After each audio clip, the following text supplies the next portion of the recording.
Italian Wine Podcast. Chin Chin with Italian wine people.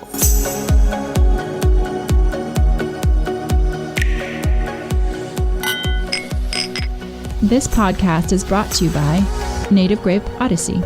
Native Grape Odyssey is an educational project financed by the European Union to promote European wine in Canada, Japan, and Russia. Enjoy. It's from Europe. Hello, this is the Italian Wine Podcast with me, Monty Waldin. My guest today is Angelo Minelli. Angelo is a wine specialist at winesearcher.com. Where are you based then for WineSearcher? WineSearcher is based in Auckland. In Auckland in New Zealand? New Zealand, yes. Actually, WineSearcher was created in London in 1998. Martin Brown is the owner and the founder. After a few years, actually he's Kiwi, he moved in Auckland and he established business over there. Actually, a few months ago, we are pretty excited because we opened a new office in London just to be more close to our customer here in Europe. So we are in Auckland and in London. So where do you spend most of your time? Most of my time is in Auckland. I live in New Zealand. Pretty much 4 months in New Zealand, 2 months in Italy. Because Where are you from in Italy? I'm from Lombardy. I'm from Franciacorta. So my family has a business there. We own 12 hectares of vineyard. So I'm in Italy a couple of times a year just to manage my business and manage my little vineyard. Are you extra careful when you're writing the description of Franciacorta wines for WineSearcher? Absolutely. I keep an eye. I have the privilege to work with 55 people, almost 60 people, really knowledgeable people. They have a different background, IT, excellent writer, master of wine, and I have wine specialist. I'm the only Italian wine there, so I keep an eye, of course, for the Italian product for Franciacorta. So how does WineSearcher work? It's pretty easy. I mean, you can have a website or an app. So mainly you just type a keyword, can be a producer name, can be a grape variety, can be a wine style, and you set up a search so you get result. The result give you actually the location where you can find the product. So if I'm, an obvious question, I'm sitting at home in London and I want to Google, wine search Brunello di Montalcino, for example, or even a particular winery. I would type that in and it's going to tell me where my nearest retailers are? Exactly, yeah. Actually, you can have two possibilities. One is type, second is scan the label. Maybe you already drink that wine and you particularly enjoy, so you can just scan and you have directly the information that you need. So just a normal, are you talking about a QR code or just the normal one? No. You just scan the label of the bottle and so you get the information that you need. And that is really cool. But otherwise, you can just type the keyword, the wine producer, and you can apply some filter. So you can, if you are in London, you can just see around UK where you can find, or maybe if you are traveling, maybe you are in Italy, so you can switch in a different country, the location, and you can find different results. If I'm a wine producer and I want to put my wine is called Chateau Monty, how do I get it listed on WineSearcher? Do I have to pay? Actually, we have merchant, so we are a wine shop that they list their wine, and actually they tell us when they become our sponsor the list of the wine that they have. So actually those products are in our database. So they pay a fee to be registered? Exactly, yeah. And it's up to them to supply you with the right information? Exactly. So when I create a wine or when I have a wine in a database, is the job of the wine specialist to check that every information is right, the denomination, for example, is right, the grape variety, the style. So we are in charge to maintain and to implement the database according to the website, from the producer website, actually. So you also have to do a lot of double checking then? Absolutely, yes. Even because you need to consider that most of the winery, sometimes they stop the production of a product, or maybe they just relabel the product. So all the time we need to update all the information. Even the blend sometimes can change. Yeah, for sure. So, I mean, from your perspective, big data is kind of one of the buzzwords of our time, but you are getting a lot of data, obviously, about your customers, what they're searching for, when searches maybe go wrong just due to a spelling mistake, for example, and you can correct that. But you're also getting a lot of data data from the wineries. So, I mean, your only way though of monetizing that is when I go online, I select a wine, I buy it, and you're going to get a percentage. That's the business model. As well as listings, people pay for the listings, as you said. We don't sell wine, actually, okay? That is the most important thing. Our business idea is like to be the Google of the wine. The search. So the search. That's where the as the search engine. Actually, the merchant, the active merchant, they pay us to be seen, to get results, but we don't have any commission in transition about selling wine, okay? We don't sell wine. We just want to give the information, connect. Yeah, exactly. Connect a buyer with a seller. Exactly. But actually, the customer, they are really important for us because all the time they give us feedback about some misspelling, some mistakes, some even evolution in terms of the product. So are really, really important for us to, if you consider that we have 10 million of offer, it's pretty huge. 10 million wines listed? No, price offer, okay? Mm-hmm. You consider that we have, of course, some mistakes, so we need feedback from the customer. I've written to wines, when I find a couple of spelling mistakes in, I remember some Italian regions, I just write and say hi just to let you know. It's, I would do that for anybody. I mean, You need to consider that we have an excellent feedback team that they reply promptly, but Wine Searcher is not just engine search. Even we have writer that they all the time publish great article, and that is a really the encyclopedia, I want to say, side is really, really important. But we have IT, we have graphic, they are excellent, and so it's like a business that actually we have different skill that we bring together and we deliver this excellent product. So a website that you can get information from in terms of education. And as you say, you don't sell anything, you just put potential buyers in contact with potential sellers. Yeah. And you just take a margin for helping that relationship. Or a fee. You're saying a fee, not a margin. Yeah, actually, you need to consider that when you use our Wine Searcher tool, it can be free. Okay, but if you type and you get result, you get less result, you get certain amount of result, okay, for the free version. If you pay $100 per year, so in that case you get all the results, so and that is the pro version. So with the pro version you get access to more data, to more information, and it's the complete version of Wine Searcher. Okay, so you've got two tiers. So, I mean, that's quite clever because you've got potentially everybody can be involved, and if you really want to use the tool to its full, then you pay a subscription as you would. And I think that's the model, isn't it? A bit of free content and then the rest is subscription online. That's the future, really, isn't it? That's where we're going, whether it's photography or whatever. And we are really proud about our amount of data, of information that we can deliver, because most of the time what I want to try to explain to the people, they know us, they know how we deliver our service, but actually you need to consider that we have a big amount of information. So those amount of information are really strategic and really important for, I want to say, producer, for merchant, for consortium, association of production. Why? Because actually we can see the tendency or see how the market is going, trends.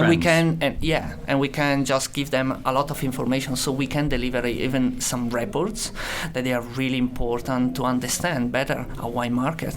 We deliver some reports. Those reports are really important because actually it depends for a winery, for a producer, for a merchant. So they have a question. They have particular question about some market, and we can provide answer. Give us a couple of examples of a merchant in London is going to ask you a question about, I don't know, the Japanese market for Pomerol. Is it that specific? Yeah, I mean, an example of, I want to say, Tenuta San Guido asked me some information about where my wine is sold, in which market, so I can provide them a report where I can see Tenuta San Guido, the size, bottle size, if it's a bottle, it's a magnum, it's half bottle, whatever, which merchant, in which market, for which price after tax. And so actually Tenuta San Guido, for example, can see and can understand better when the market can be strong or when the market can be weak, and this can be for everyone, so for every producer. And what's Tenuta San Guido's most famous wine? Sassicaia, yeah. So it wasn't a test. It was no. So I mean that is quite. I mean it is quite useful because obviously odd formats, whether it's a double magnum, is expensive to ship. And if it gets dropped, it's very, very expensive. So you want to make sure that that particular bottle size of what is a very famous and sought-after wine is going to end up in the right place. It's not going to end up in a shop somewhere where it's going to stay there for years and years and years. The wine will spoil, nobody's going to buy it, it's a cost to everybody and it's not going anywhere. So that is pretty useful. Yeah. It's a great example you've given. But even you need to understand that we can understand better, for example, where the Italian product, I want to talk in general, can be present in a market. So what is the percentage? Can be like in 90% of present, 80% of present. For me, when I talk about presence, it's like at least one bottle is in a merchant store, and this is really important to understand how products are in a strong or in a weak position, how you can improve. For example, for a consortium, it's important to understand where a product, for example, Franciacorta, is. No? When you're saying a consortium, what you mean is the consortium, which is the group of producers have a body that, say in Franciacorta, Brunello, there could be 100 or 300 producers, and they all pay their consortio money for marketing and advertising. And what you're saying is, if they can get accurate data, and just say, we paid €1,000 each for marketing our Brunello in Japan, for example, and there's not a single bottle of wine sold in Japan in the following year, you're going to go back to the consortia and say, listen, you're not doing your job. And that's going to say, yeah, we are. And we said, hang on, this guy's got the data from wine searching. He says, we haven't sold a bottle in Japan, so something's gone wrong somewhere. Exactly. So that is incredibly useful, isn't it? This is really, really important. And most of the people, as I said before, they think that our services just provide prices and where you can buy. But actually, the amount of data that we actually own is really useful, important to give a lot of answer, a lot of question from producer, merchant.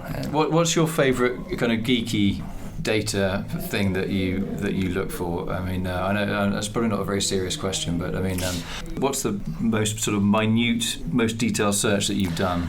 Actually, you can work in different level. For example, in a market, you can just see in that market which kind of denomination are really famous. First of all, country, after denomination. In the denomination, you can see the vintage, and for each vintage, you can go to the price. So you can work in different level, okay? So, and this is really, really important because you need to understand that in a market, you can provide and you can deliver really precise and tiny information. So, and this is up to the person actually that asked me a particular question to understand the data that I provide actually. So if I'm a producer and I want to know, again, a Brunello, and I want to know how Brunello is doing in, I don't know, South Korea, whatever. And how do I get in contact with Wine Searcher? Obviously, I would have already been in contact with you to have my wine listed, but I mean, how do I get in contact? I just write you an email? Yeah, you need to write us an email at our feedback, okay? And do you suggest, listen, we would suggest you ask us to analyse this and this, or do they come to you and say, we just want to hear about our wine? No, I think that the best option is just to contact us, give us roughly an idea what they want to do, and actually we can start to talk and actually build exactly the ideal report that they need, because actually every report is not a standard report, but it's tailored, it's designed, it's specific for the questions, because it's really difficult for me to just give you and provide specific example, because we are talking about a lot of data. And so it depends what do you want to know exactly. And based on that, we need to do in our team actually have to do a detailed research. So, and after. But how long would that take you to, I mean, obviously you've got all the data, but you've got to try and filter through it to give it's like doing a presentation, isn't it, in front of an audience. You may know everything about Brunello, but we're just really looking for specific bits of all the data we've got on Brunello sales in Japan or wherever it is. How long does it take roughly to prepare that? Obviously, it depends on the question, but is it easy? Is it a couple of buttons that you press and bing, the report comes out? Or? It's just a few hours, I want to say. It's pretty straightforward, okay? Because our database is well organized, so we can just easily pick up the information that we want. So you can understand that when you go in a library and every book is perfect in every position, so it's easy for you to access to the data. It's exactly the same in our situation. That's a great analogy. Yeah. Yeah, it's a big library. You just know exactly which shelf. Exactly. Third book from the left. Exactly. That's where we need to be. Exactly. Okay, exactly. so you're a very friendly chap, and you're kind of like a very friendly, geeky But what you're doing actually isn't geeky. It's actually logical and very well thought out and precise.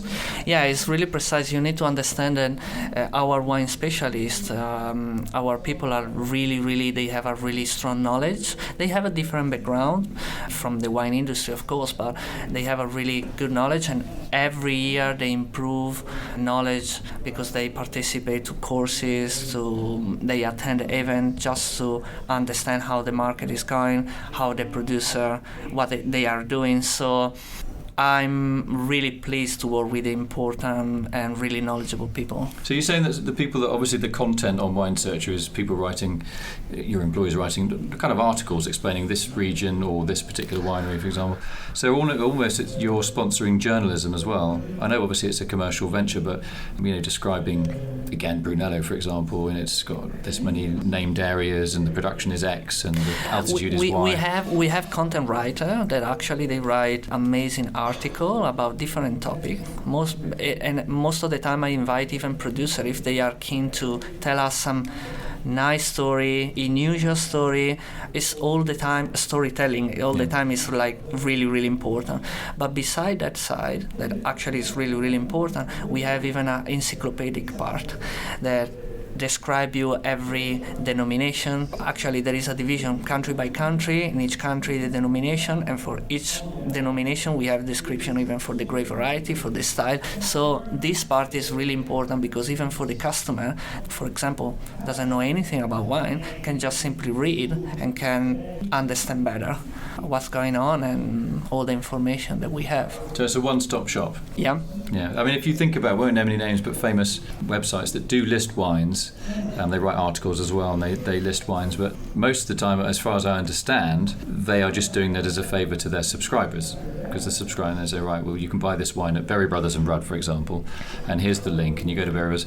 Now, whether Berry Brothers give a percentage or not, as an example, I'm just saying, I don't know, but in your case, you've definitely got that matrix worked out where a click and a purchase is good for the winery, but it's also, as you're providing the service, you're getting a fee. You're not doing it for charity. Mm-hmm. Whereas if I write an article, say I had a great Brunello called Brunello Monty, or whatever it's called, someone buys it, I don't get any money because I'm not set up for that. So that's good. Oh, yeah. So also, I mean, in a way, is there any sort of conflict, do you think, between, you're not selling directly, but you're putting buyers in contact with sellers, conflict of interest editorially? Because there's always that worry in wine or anything where there's... No, I think that for Wine Searcher, we have really transparent condition. You need to consider that the key in this, I want to compare is our Wine Searcher application with Google. So actually, if you want to buy something, you are not picking the bottle from a box, so you know exactly where are you going. So there are different models in the market, our competitor, that actually they provide kind of the same service, but actually you don't know where are you buying. So, and this is really different compared to what we do, because for us transparency is really important for the customer. Actually, we direct the customer to the wine shop, and so they exactly know. And you need to consider that every merchant has a rating.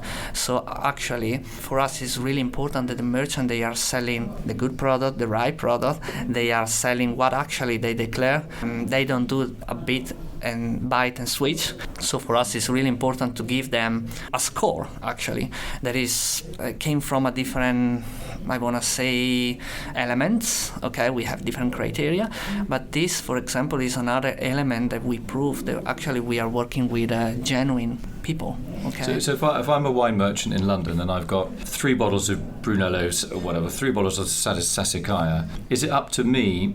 Do I have access to? I have to put my own data onto your server and to say, yeah, I've still got stock. And when those 3 bottles are gone, if a customer comes and Googles Sassicaia London, my name won't come up because you know that I'm out of stock. Yeah. And so I have to do that in my own office. Yeah, because actually you provide us your list, and all the time you renew your list. Online, because, obviously. Yes, because otherwise if you don't do that, first of all, we inform you and you say, hey, we receive a feedback from the customer, and actually you say that you are selling Sassicaia, and actually at the moment not. So probably you need to renew your list, okay? And maybe you say, yeah, sorry, it's my fault, I need to do, and thanks. But if you keep going, so this reduce your score level, so you become like a merchant that is like not reliable, I want to say. So basically, if there are 2 merchants near each other in London, one block apart. They both sell Sassicaia, and one of them is very forgetful or just doesn't be bothered to update its Sassicaia levels. The other merchant's going to get the sales. And it's up to the merchant that's been a bit lazy to get with the program and to it's really important. Does that happen a lot though, that you got wine merchants that don't keep up their inventory on your online system? Or are they pretty good? No, they are really good. They are really good. As I said before, thanks even for the customer that actually they give us feedback, so we can all the time have a connection with the merchant and we are sure about the service that they are providing. So that is really important. But actually we are pretty happy with the people that we are working. Okay, so no sackings coming. All right, now final questions. You go home at night, you cook yourself some dinner. What do you drink in New Zealand? New Zealand wines. What are your favourite New Zealand wines? This is the New Zealand Wine Podcast for the next 4 minutes. And then we'll get on to your Italian favourites. What do you like in New Zealand? I love Pinot Noir. I have my favourite producer in New Zealand. From Otago or No, it's unusual. It's in Nelson. It's Neudorf. Neudorf, yeah. I love the product. But actually, in New Zealand, most of the people, when I travel overseas, they ask me about the famous Sauvignon Blanc. Actually, New Zealand is famous for that. But I would like to remind people that New Zealand is not a great producer of Sauvignon Blanc, but they have amazing Pinot Noir. And Chardonnay as well, I think. Chardonnay, yes. Yeah. Pinot Gris is the new, I want to say, trend. But that's another. That's also Nelson is famous for its Pinot Gris, isn't it? Yes. So Neudorf do another one of those. Yeah. Do you get to travel in New Zealand? Do you get to go down to Otago and places? Yeah. I travel in a lot of wine regions. Yeah. For holiday or for research? The first year when I moved in New Zealand, I work in Marlborough because my background is winemaking. So I work for Wither Hills. You just slip that little fact in. Yeah. It's quite unusual. I mean, it's quite funny because actually I work for a lot of years as a winemaker. I start my career in Europe, in Italy. Whereabouts? I work for 10 years for Ca' Bosco in Franciacorta, and so I work pretty much for them. And I start really low position, like cellar hand, and year by year I improve, and I reached like the step of winemaking, and was really important moment for me. After that, when I moved to New Zealand in 2015, I worked for Wither Hills, that is pretty well known and big. Since that, I start to travel even in the wine region, meet the producers, so I know a lot of producers over there, and I visit pretty much all the wine region in New Zealand. So, and it's fantastic, no? Yeah, it's a great place. It's obviously we are lucky. We live in a happy places. Yeah, no? It's a tiny bunch of islands in a massive ocean. Isn't it? Yes. What it is. Okay, I want to say thanks to my guest today, Angelo Minelli from winesearcher.com, who's their Italian wine specialist. Thanks for explaining all the intricacies of what appears like a fairly simple website, but what goes on behind the scenes seems very well thought out and actually quite complex, trying to marry desire for wine with the product itself. So well done you. Thank you. Thanks. It was really nice to meet you. But you didn't ask me which kind of wine I love. Italian wine I love. Right, okay. Go on then. What do you final think? question. Which wine, and you're not allowed to say Lombardy. You can't play for the home team. You've got to say anything but Lombardian wine. So no Franciacorta. I love Aglianico. I love Sagrantino. So you like strong, robust reds? Yeah, tannin, rich in tannin. Is that even a reaction Amarone. to all that sparkling wine you had when you were small? Probably, yeah, but I love this kind. Sagrantino, Aglianico, fantastic. And Tuscany, I have Morellino di Scansano. Really? Tiny, unusual, and... Yeah, I mean, you've got a mix of 100% Sangiovese and then kind of Bordeaux style. What about the Bulgari, and we talk about that Sassicaia, that kind of area as well? The international style that's done really high quality. Do you like those wines? Probably during my experience or during my life, I just shift with the unusual grape variety, I want to say, or maybe not so popular. Usually I tend to go for really even unusual grape variety like Tintilla del Molise or really... That is pretty far out. Yeah, what exactly. about white wines, things like Verdicchio or... I found some... I don't have a big knowledge about Verdicchio, but I taste some really good sparkling Verdicchio, really nice, interesting. But I like even, for example, Lazio, Pecorino, so unusual, and Vermentino. I like, and Grillo and Catarato, Sicily, fantastic products. So, and it's something I love, the local grape variety, because actually it's our identity, something that we can have, and it's something that you can't find anywhere in the world. So I go for that. Okay, we're big fans rather than the big and the famous one. Big fans of native wine grapes. You did a special section on winesearcher.com. Yeah, and I'm really native curious about biodynamic, natural We're wine. going to leave that for another time. Yeah. So I've just done a biodynamic interview. Wherever I go, I get asked. But you maybe next time you can interview me about biodynamics, because in New Zealand where you are, it's not. You have some great biodynamic producers, but it's a little bit behind on organics. It's getting there, but it's a little bit behind still. Yeah. Right. Thanks, grazie. Great to meet you. Grazie mille. I will try and we'll do the next one in Lombardian. Yeah, when you want. So you need to consider that every couple of months I'm here. Ciao, grazie. Ciao. Hello, thanks for tuning into the Italian Wine Podcast. Our channels are SoundCloud, iTunes, Spotify and Himalaya FM. We're also widely available on other podcast apps. Our official website is italianwinepodcast.com, and that's all one word. If you're using iTunes, feel free to rate the podcast or write a review. Thanks. This podcast has been brought to you by Native Grape Odyssey, discovering the true essence of high-quality wine from Europe. Find out more on nativegrapeodyssey.eu. Enjoy. It's from Europe. Follow Italian Wine Podcast on Facebook and Instagram.